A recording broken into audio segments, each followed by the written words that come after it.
I'm Dr. Manal Shihadeh, consultant pediatrician. I'm going to talk today about breastfeeding. I chose this title, Breastfeeding and the Tsunami of Infant Formula Feeding, because I believe that the consequences from infant formula feeding are as bad as the consequences from a tsunami, both health-wise and economic. In our communities, formula feeding has become the norm, and we as communities, if we do not consider the promotion for breastfeeding as a top healthcare priority, then the next generation will be facing major health issues. This is the outline of my speech. I'm going to talk about the history of formula, the epidemiology of breastfeeding, and the rapid growth of the formula market, the unique biology of human breast milk, the advantages of breastfeeding both to the child and to the mother, and finally, how to promote for breastfeeding. I would like to start with this slide, which should remind us with the definition of mammals. Mammals are high vertebrates, which nurse their youngs from their mammary gland, and milk is species specific. So human milk is specific to human infants, just as the milk of thousands of other mammals' milk is specific to their offspring. The specificity entails that it has all the nutrients necessary for the brain growth and body development and immune protection. And human milk, as mentioned, is specific to human infants. This is a statement by a pediatrician in the year 1981. He stated that in all mammalian species, the reproductive cycle comprises both of pregnancy and breastfeeding, and in the absence of the latter, no species could have survived, and man is included. The fact that the reproductive cycle includes breastfeeding has been ignored by medical practices, and this has led to the assumption that artificial substitutes has no detrimental consequences. So the question that we can raise, does every child has a mother who can breastfeed? The answer is no.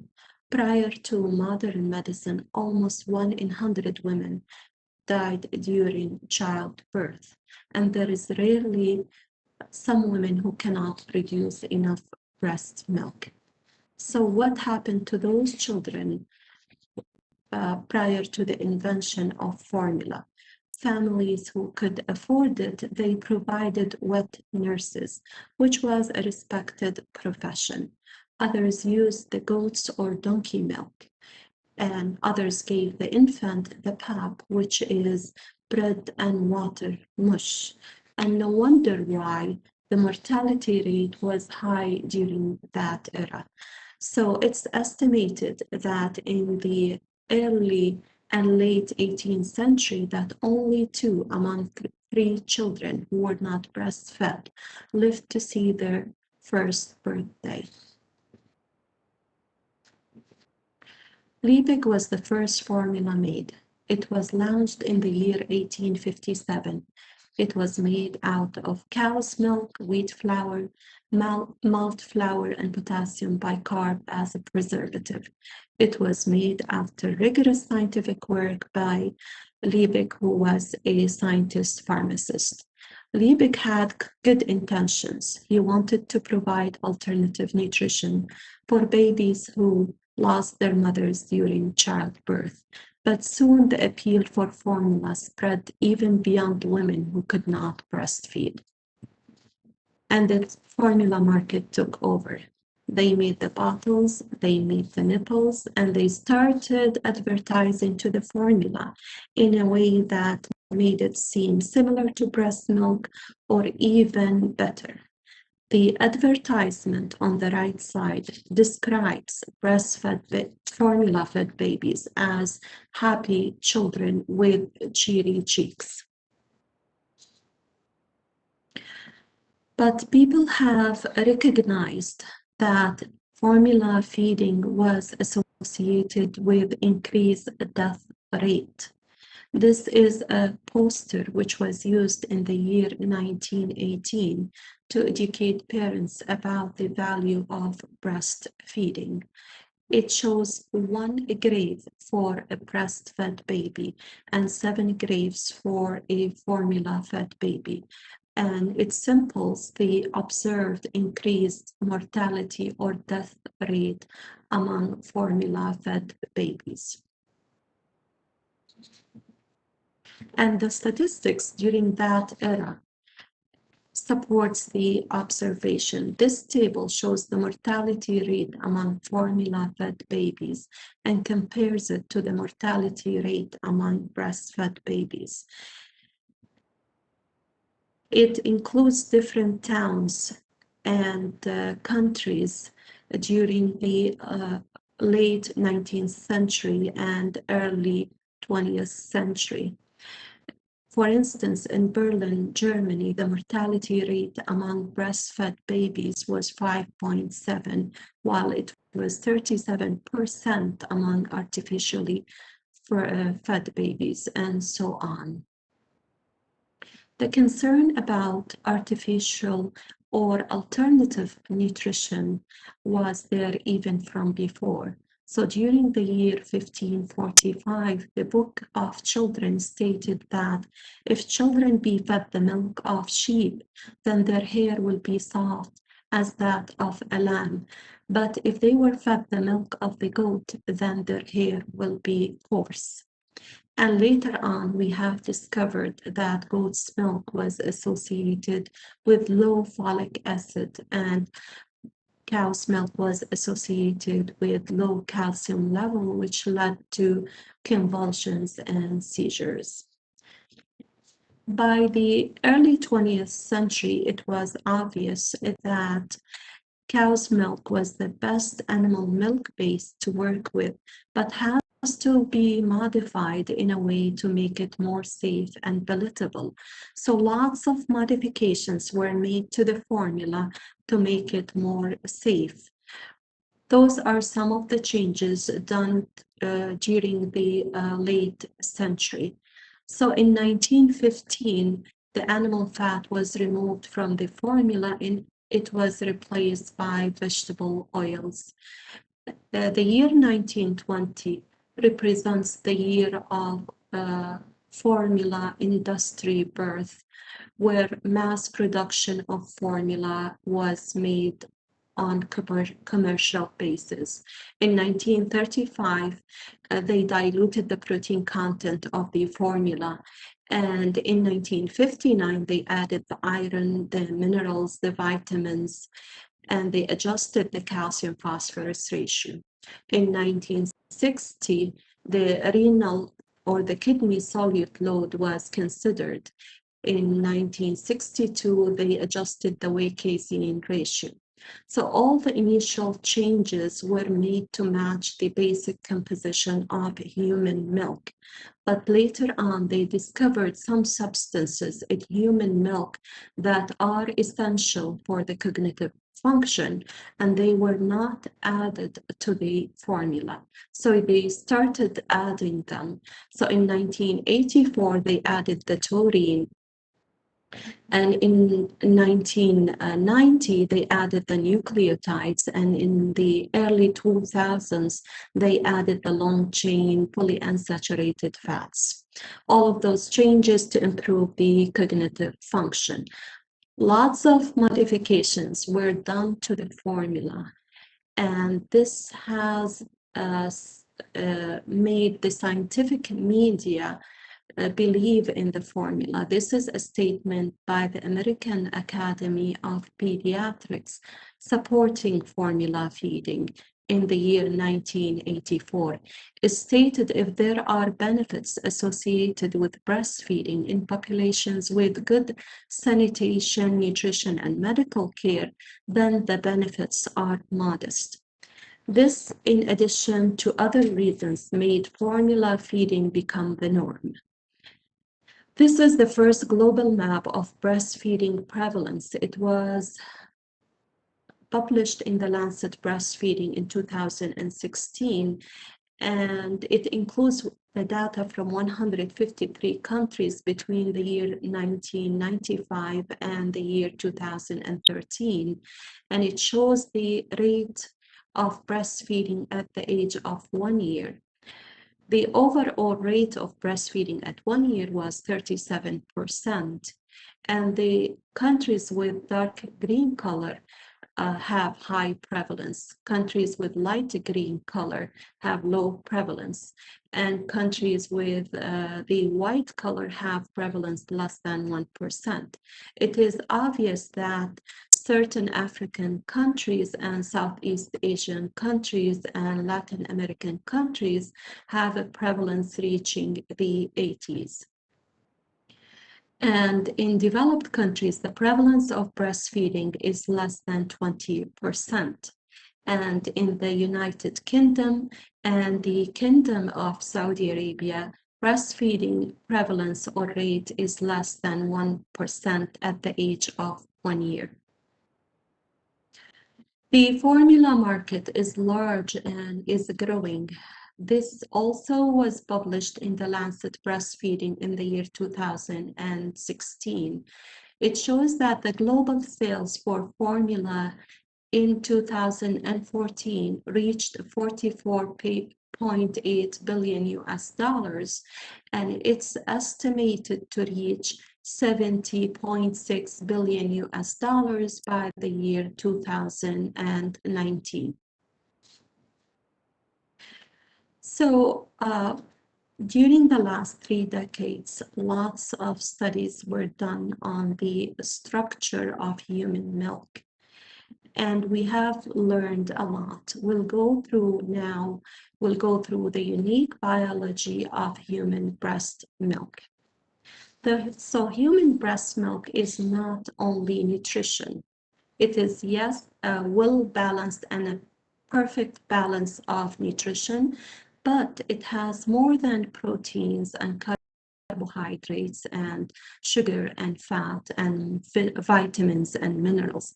It has more than 200 bioactive substances that are not considered nutrition, but they are essential for the growing infants.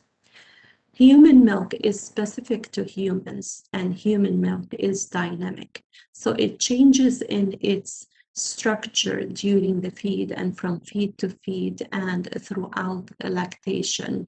The image on the right side shows different colors for human milk at different days, and that just represents the changes in composition in human milk to match the changing requirement of the growing infant. Human milk is secreted initially in small amounts that are called the colostrum. Colostrum is a substance that is secreted the first 3 to 5 days after birth, and it is golden yellowish in color. The amount of colostrum per day is 40 ml, but it has a significant value. This table compares the composition of colostrum and mature human milk. And it is very obvious from this table that the protein content of colostrum is high compared to the protein content of mature human milk. It's 32 grams per liter of protein in colostrum compared to 9 grams per liter in mature milk. And this large protein content is mainly immunoglobulins and mainly secretory IgA. So during this table shows the different kinds of immunoglobulins at different days after birth and throughout lactation. You could see that during the first day, the colostrum contains 11,000 milligrams of the secretory immunoglobulin IgA. secreted in 24 hours. And it has 120 milligrams of IgM and it has 80 milligrams of IgG. That is a huge amount of immune protection that makes the colostrum considered the first immunization the child receives after birth. The amounts of immunoglobulins later on drop, but continues to be secreted throughout lactation, just enough to provide protection for the baby. So if a mother decides not to breastfeed her baby, it is so essential that she provides the colostrum, which is considered the transitional protection that is only available in this substance. Human milk has more than 20 bioactive enzymes. Some are important for milk synthesis, some work as anti-infective, and some are digestive enzymes. For instance, the baby is born with a partial enzyme deficiency, which means the baby does not produce enough digestive enzymes. For instance, there is a lipase in human breast milk that helps in the digestion of human milk fat. Since the baby is born with a lack of enough digestive enzyme lipase. There are other important components in human milk, such as hormones, for example, thyroxine, prolactin, insulin, and so on. Also, human breast milk has prostaglandins, which increases the gastrointestinal mobility and prevents the child from getting constipation. Hormones and enzymes, if they're added to the formula, they are produced from another species and they are destroyed by extensive processing. Human milk has complex sugars. Almost 200 different molecules of complex sugars are present in human milk, compared to 50 molecules of complex sugars in cow's milk and 30 in mice milk. The sugars are not intended to feed the baby. Those are considered the first feed for the intestinal bacteria. So those sugars help select the healthy microbiome or the bacterial environment in the baby's intestinal tract. Human milk is not considered only nutrition. It's a living tissue. 1 cubic millimeter has 4,000 different kinds of immune cells, such as lymphocytes, neutrophils, and macrophages, which aid in the protection of the child and also help in protecting the breast tissue against infections. There is a special characteristic of human milk, which is the increased absorption. An example of that is the absorption of iron and zinc from human milk. Both substances are important for the cognitive function of the child, and they are secreted in human breast milk, although also they are added to the formula. The absorption from human breast milk is much higher compared to the absorption from formula and cow's milk. This table compares the absorption of iron from human milk to the absorption from formula and from cow's milk.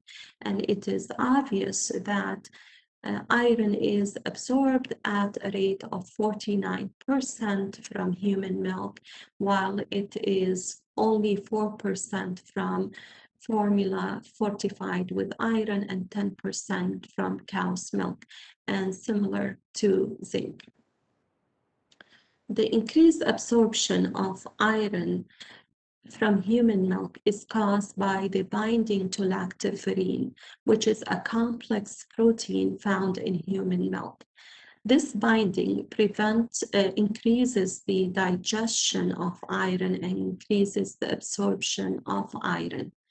It has another advantage where this binding actually prevents the iron from being available to harmful bacteria in the gut or the intestine of the baby. And this prevents the growth of harmful bacteria in the intestine of the baby and helps shape the helpful microbiome or the healthy infant gut microbiome. Human milk is rich in cholesterol and long-chain fatty acids called DHA and the substance taurine, which are all important for the cognitive function. Formula is cholesterol-free and lacks the DHA and the taurine. And when those substances are added to the formula, they are extracted from a different species and they are subjected to extensive heating that may affect their biological features. Nutrition through breastfeeding depends on the concept of bioavailability. The increased bioavailability means increased digestion and increased absorption. Some substances in formula are not digested and are not absorbed in large amounts.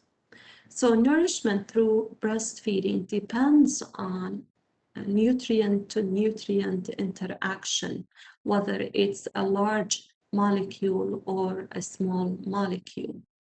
So adding a single item nutrient to the formula does not guarantee the benefits from that nutrient. Also, as mentioned earlier, there is interaction between hormones, enzymes, and nutrients. And in formula, hormones and enzymes are destroyed by excessive processing. Human milk, as mentioned earlier, is a tissue. It has different kinds of cells. The milk droplet on the left side shows the different kinds of cells in human breast milk. So human breast milk has probiotic bacteria. It has cells that are derived from the mother's blood, and it has cells that are derived from the breast tissue, such as the lactocytes and the myoepithelial cells. There is a novel discovery of stem cells derived from breast tissue. Those breast tissue stem cells are able to penetrate through the gut lining of the infant gastrointestinal tract and get transferred through the blood and lymphatics to distant organs where they further differentiate. So breast milk is a major source of breast milk stem cells that are able to differentiate and replicate and populate organs. They can mature and form pancreatic cells that can secrete insulin and liver cells that can produce albumin. Currently, those cells are under investigation for utilization in regeneration medicine. Also, human breast milk has beneficial bacteria. Some bacteria in the mother intestine are able to penetrate the wall and get their way through blood and lymphatics and reach into breast tissue. They get secreted in breast milk, and the child consumes the bacteria as the child feeds on breast milk. It is estimated that the child receives 10 to the power 8 of bacteria Every day, the child consumes 800 ml of breast milk. That's a large amount of normal flora or non-harmful bacteria that helps shape the infant bacterial environment in the gut. Also, human breast milk has fungi that also help form the infant gut microbiome. Human breast milk has small exosomes, which are short nucleotides that are able to penetrate through the gut lining of the infant intestinal tract and penetrate into the nucleus where they can control genetic transcription. So human breast milk has individualized components such as helpful bacteria, immune cells, carbohydrates and sugar, exosomes, and stem cells. The more we learn about human breast milk, it becomes clear that human breast milk is precisely engineered for the human infant.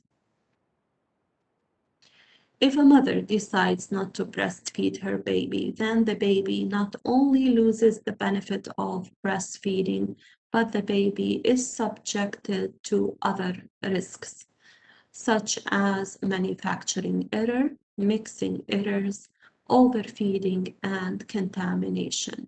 Contamination can happen even though the formula is made out of pasteurized milk. Contamination can happen during the later stages of formula manufacturing. Overfeeding is very obvious. Formula feeding, mothers who formula feed their babies, they decide the amount of formula regardless whether the child is hungry or not. As mentioned earlier, contamination can be caused by bacteria and can happen during the later stages of formula manufacturing. This is a report by the Center for Disease Control, the CDC, and it shows that newborns and prematures develop sepsis and serious complications caused by a bacteria called Enterobacter zakazaki in powdered formula in the neonatal nursery, and that has led to serious complications and death among those children. This is another report from 2006 by the Center for Disease Control and also describe sepsis caused by Enterobacter zakazaki. Other bacteria such as Salmonella can cause sepsis in children. Contamination is not only related to bacteria, it can be caused by heavy metals such as lead, cadmium, and mercury. This is a large study which has revealed large amounts of lead, cadmium, and mercury exceeding the permissible levels found in formula and baby food. Manufacturing errors can happen.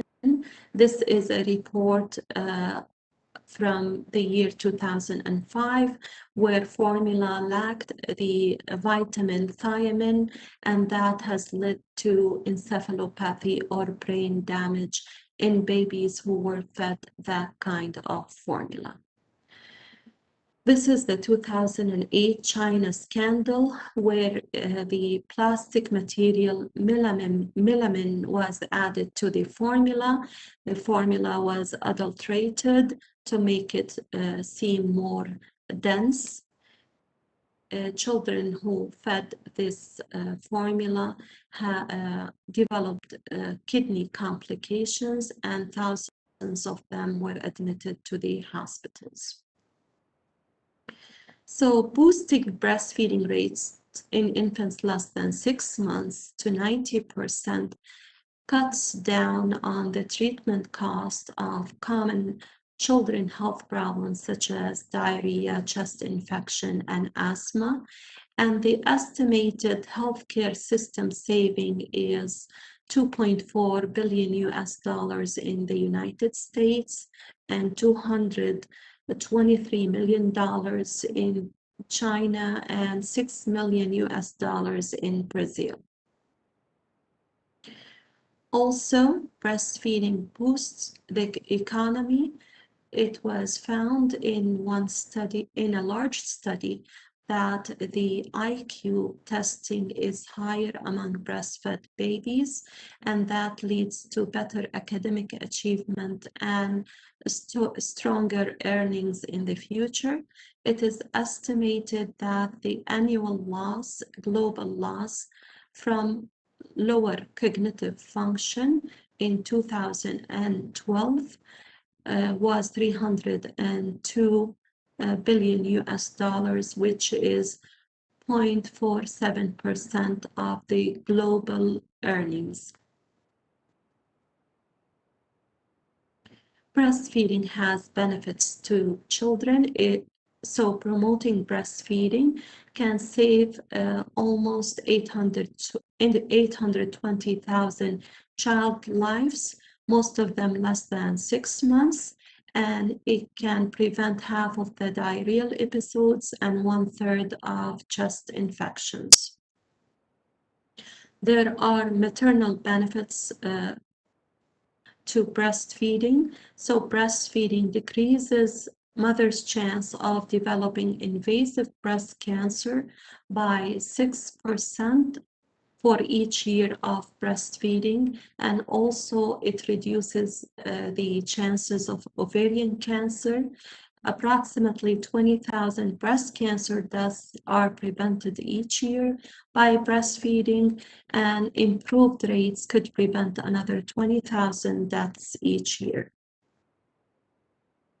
The American Academy of Pediatrics has changed its position from breastfeeding. So this is the recent proclaims. It is not a matter of choice. It is a matter of public health. No longer are the major health agencies and organizations are tiptoeing around the issue. Breastfeeding is the norm for infants across the entire world. Other choices are compromise. The discussion is over. Human milk is for human infants. This is a bold statement by David Mayers at the 25th anniversary of the Surgeon General's workshop on breastfeeding in 1984 in New York. Artificial feeding has been described as the world's largest experiment without controls. So careful studies on lactation in other species are done, especially bovine. That's because it has a commercial significance on the herd.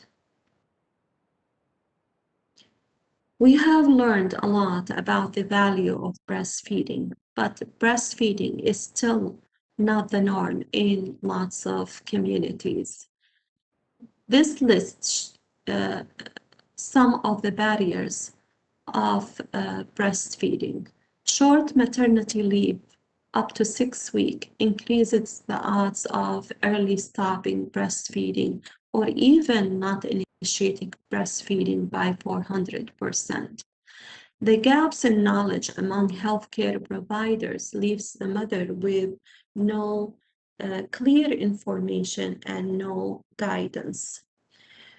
The lack of support among families and communities, and also there are cultures that do not support breastfeeding.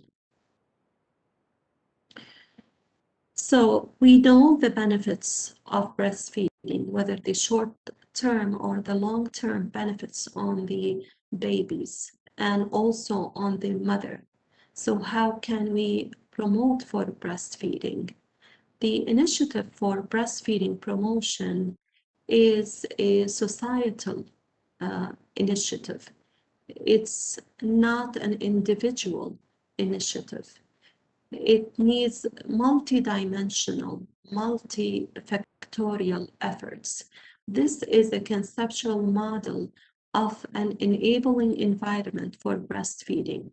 It shows on the left side different levels of determinants that affects the mother's decision for breastfeeding. The first layer of determinant is the structural layer, which refers to the population. So people are affected by the social trends. They are affected by the media and the availability in the market. The second layer of determinants are the settings, such as the health system setting, the family and the community, and the workplace setting. The third layer of determinants is the individual, which is the mother. The mother is affected by her age, by her self-esteem, by her education and well-being, and also she's affected by her relation with her child. So all those determinants interact with each other and influence the mother's decision for early feeding, exclusive breastfeeding, and continue breastfeeding. Suggested interventions are legislations and policies that support breastfeeding and control the formula market. There should be social mobilization, media mobilization to advocate for breastfeeding. Workplaces should provide the mother with at least 14 weeks of maternity leave. And when they come back to work, they have to have their private areas for expressing breast milk. There should be provided daycares close to the mother workplace. Health systems should adopt initiatives for supporting breastfeeding in the health systems. So there should be civil society's push towards breastfeeding.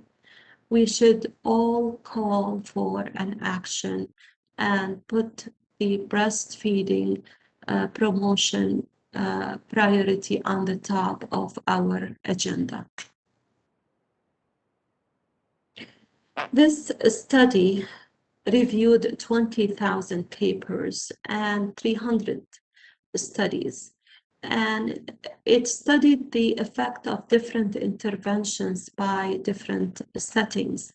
It has shown that breastfeeding is very sensitive to interventions at the health system and community and home settings. Interventions at those levels can increase breastfeeding rate by 2.5 times. The maternity leave and workplace interventions were not studied enough, and it has been shown that combined interventions have larger effect, and certain settings need mixed interventions.